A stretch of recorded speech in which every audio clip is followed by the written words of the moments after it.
अस्सलामुअलैकुम नाजरीन जी, मैं हूं नाइला भट्टी और आप देख रहे हैं न्यू BBC न्यूज HD। आइए शामिल करते हैं आज की अहम खबर शामिल करते हैं कराची से हमारे chief sports reporter Mohammad Rehan Akram की इस रिपोर्ट में, जहां पाकिस्तान हॉकी फेडरेशन के ज़ेर एहतमाम 68वीं DHA कराची कौमी सीनियर हॉकी चैंपियनशिप 2024 का इनेकाद अब दस्तार ईदी हॉकी स्टेडियम कराची में जारी है।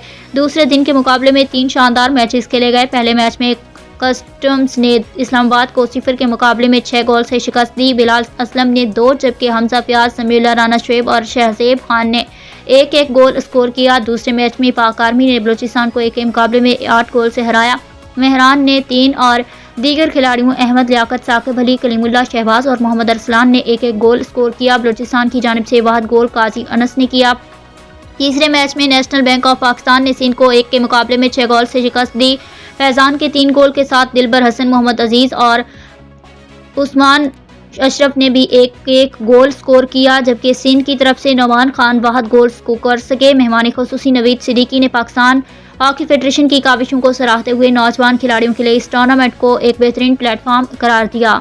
अब तक के लिए इतना ही। मज़ीद खबरों और अपडेट्स के लिए देखते रहें न्यू BBC न्यूज HD।